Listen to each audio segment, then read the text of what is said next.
So this paper is part of a larger project on Tyler Childers, who's an Appalachian, Kentuckian country music singer who grew up in the Free Will Baptist Church and whose music is the topic of the paper. I was gonna have like videos rolling while I was reading my paper behind me, but then I didn't print the paper out in time at FedEx, so I might like hook it up so you can see a few shots of the video, but I also need my paper to read. So when I started studying his lyrics and influence, he was what I called in my paper proposal a medium popular country music singer, and he has become more than medium popular in the time since I started looking at his stuff, and now his concerts sell out usually in a matter of minutes, and so I wear a couple academic and practitioner hats. So I'm interested in his music, not just because I love his music and I think it's great, and he's from Kentucky and we love our people in Kentucky, but also I'm super interested in the ways that he uses religious language and imagery in really creative ways in his music that speaks to a wide range of audiences, right? Like my kind of secular-ish Catholic background side of the family folks like him, but also my general Baptist side of the family likes him. The people I grew up with who hunt and fish and, you know, go to churches where folks speak in tongues tend to like a lot of his music. And then also you have like the kind of hipster, academic-y, secular-ish types who like him. So there's a lot of crossover, and I thought that that was really interesting. And a lot of my work focuses on democracy, so religion and public life. So I'm particularly interested in how everyday people can have more say over their lives, kind of democracy in the most kind of grassroots fundamental sense, and the role that music and feeling and engagement and connection across differences can play in that. So the roots of this research started in the 1950s with my dad and his sister, my Aunt Barbara, who were traveling Baptist child gospel singers called the Gospelettes. And they attended the Mount Zion General Baptist Church, where my papa, with an 8th grade education, was known as a prophet and Bible teacher around those parts. And in addition to his religious gifts, he also was a very poor tobacco farmer. And my mama worked in the garden my whole life. They didn't have a phone the whole time that I knew them. She worked in the garden, not for fun or because it was like a cool thing to do, but because she needed to put the food up for the winter, to have enough food over the winter. So that's the context my parents grew up in. My mom was Catholic, and as my dad got older, he discovered books that were not the Bible and music that was not gospel music. So by the time he married my mom, when he was 21, they were 21, their families were pretty polite about it, but it was really that kind of end of their close connection with their religious backgrounds. But I grew up in that world, right, where that was part, Flannery O'Connor talks about the Christ-haunted South, and that was like the world that I lived in. And it was also a very music-haunted life. Like when I got to college and found out that everyone did not sit around and sing with their families as like a main thing to do on the holidays and summers and when you're making dinner, I was like, oh, that's interesting. I kind of thought everyone did that, right? I thought all children knew all the lyrics to Ricky Skaggs and the Whites and the hymnal. And so I open with this, not because I'm sure you all are like, oh, what about Elizabeth? Why is she so interested in Tyler Childers? But I wanted to convey, for those of you that might have grown up in different contexts, that religion and music are woven into the fabric of existence in a lot of US communities in ways that are really unfamiliar to those outside of those contexts. So I'm hoping by bringing up my biography, my story in that a little bit, to kind of convey the sense of which music and religion are not as separate in many communities as some of us might have experienced in the ways that we grew up. And this matters not just for knowledge's sake, like it's good to know how other people live, but also because I think that lack of understanding others, not as curious subjects or some sort of intellectual project, but really knowing people and really being curious about them and their lives, has really meaningful consequences for the world that we live in. When difference is experienced as incomprehensibility and something fearful, I see the ways that makes it very difficult to create the sort of world that I think a lot of people want to live in, many of us want to live in. And I think this goes both ways, right? the incomprehensibility and the fear that I see from my conservative friends and family and loved ones is profound and pronounced, but also the same can be said for my secular friends and family, my academic colleagues, and northern folks discussing religious people or rural people or southern people. That incomprehensibility and fear goes both ways, and I think naming that is important.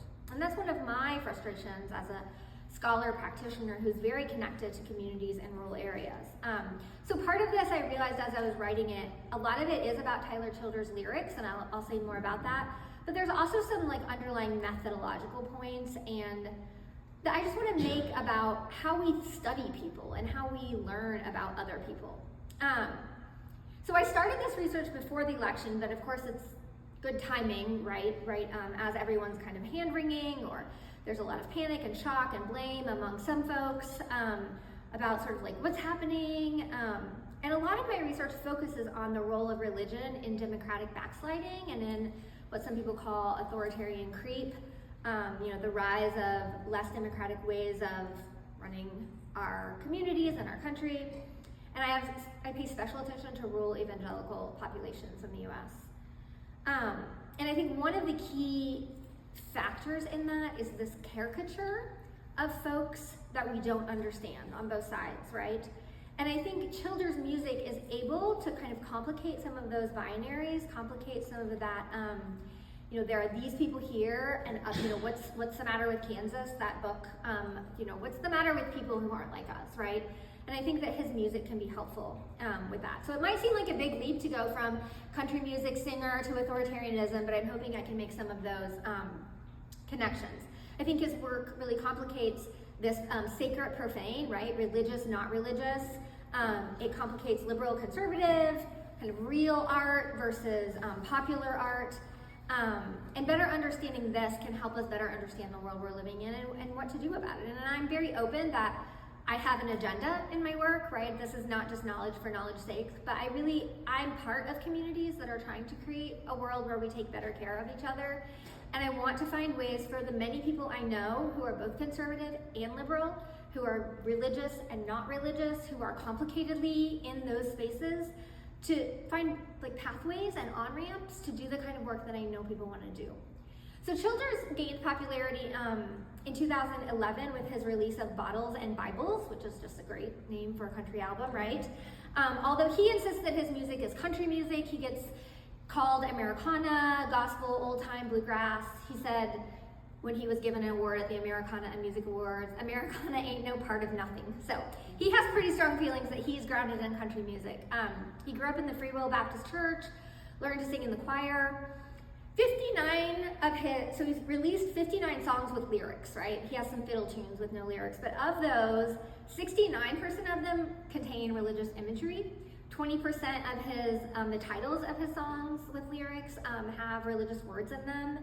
His 2017 breakout album was Purgatory. His 2022 album was Can I Take My Hounds to Heaven? Some of his songs, Old Country Church, Angel Band, Jubilee, and Luke 2, 8 through 10, right? So he's got a lot of really religious imagery implicitly and explicitly woven through his work. He sings about, his videos depict church life, the love story of gay Appalachian coal miners, a multi-ethnic, religiously plural heaven, among more typical themes such as drinking, drug use, barn raising, hunting, and farming, right? So it's an interesting mix.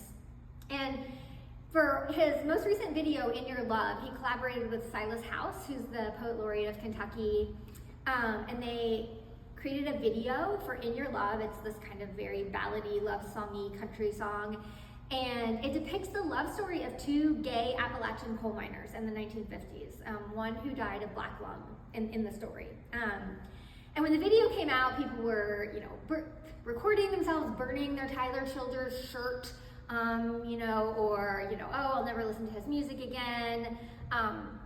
Beast Mode UT87 tells us on YouTube, I am not homophobic, but damn dude, I don't get why this LGBTQ stuff gets shoved down my throat.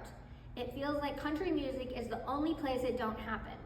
I feel like I shouldn't take it that personal, But I think the reason I am is because it's a very good song, but every time I hear it, I just think of the gay part, and it's weird to me, which we could talk about why that might be beast mode, but that's a different paper, right?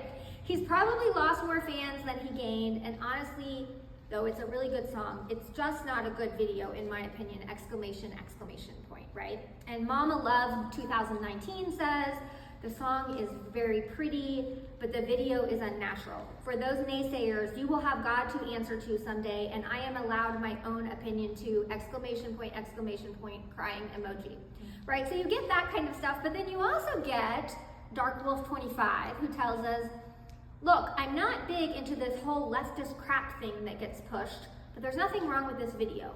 Gay people exist and they fall in love just like everyone else. Wouldn't you rather see wholesome and healthy relationship between two gay guys? I'm a conservative, but there's nothing wrong with this song, this video, or being really touched by it either. If you can sit here and watch this and listen to the lyrics and the only thing you think of is, this is ruined because I see gay people in a loving relationship, maybe the problem isn't the video or the song, but it's you. You're the reason conservatives get a bad rap, right? And you see lots of people who are sort of like, I love this music, I love the song, the video is okay, but I'm not sure what to make of it. But you also get folks who say, this moved me so much over. And I mean, I've read a lot of comments on social media in the last year, and people talk about the ways that this really changes them, right? To see someone that they feel related to, that they know, talking about things in a different way, in a way that's very moving, right? And this is what Childers does consistently. He engages race, class, gender, sexuality, addiction, the church, afterlife, in these kind of ways that are taking what he knows and yet doing something different with it, right?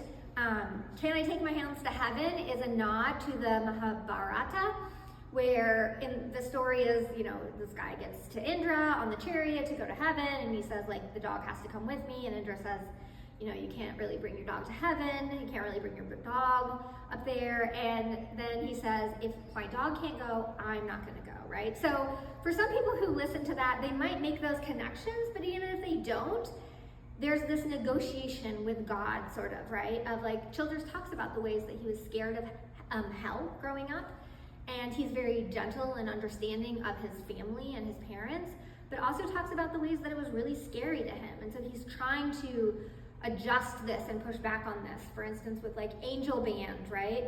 He says, I can hear the angel band. I was blind, but now I see. I'll jump right in among them. When I reach the glory land, there's Hindus, Jews, and Muslims, Baptists of all kinds, Catholic girls and Amish boys who've left their plows behind. Up there in the choir, singing side by side, wondering why exactly we've been fussing the whole time. And so, the video is this guy who's, he's drunk, they're building a barn, he gets kicked in the head by a mule, he has this kind of like experience up in heaven where he sees that everyone is there and it's different than he thought it would be. And so, it's this like push and pull, right? He's using all these tropes that are familiar to him and his listeners, but he's adjusting them. And as we think about what our future looks like, right? Not just as scholars of religion, but as people who care about what our world looks like. Who feels like they belong? How can we take better care of each other? I'm struck by how important it is to attend to the ways that people feel and how people are able to be moved, as Pascal reminds us, by reasons that reason does not know, right? And in literature, in the literature, we sometimes call this affect theory, but you don't need a fancy theory to know that people are changed by how they feel. And when we make people feel like they are stupid, like they don't know what they're doing, as I often hear about poor people and Southerners and Appalachians and Kentuckians, people who vote against their own interest, when we say that about people, they are not likely to pay much mind to what we have to say. And so as someone who cares about democracy and cares about religion that is not harmful and people feeling like they belong, I'm thinking about the ways that shaming those who do not agree with me and looking down on them is not only in tension with my own ethical commitments, but it's like not a very good strategy to get people to be different. And so that's one of the things that I see as my role in this work, more generally and with my work with children, it's like being right is not a very good strategy, right? So how do we engage people in things that matter to them, in reimagining what is possible without better than or over than? And so I think one of the things that children's music can do is it invites us to take more seriously the importance of art, music, beauty, and not just fancy things, right? Not just, you know, so-called high art, but I think that's why this popular culture thing is so important. But like country music, like the kinds of things that people do in their homes, in their churches, around tables, while they're breaking beans, and take that very seriously and the ways that that can shape the kind of world that we want and the kind of world that we are in, and the ways that our research can contribute to that and is a part of that, and can do that in a way that is more inclusive and more open. So thanks for I didn't get to put any pictures up, but thanks for your time, and I appreciate it.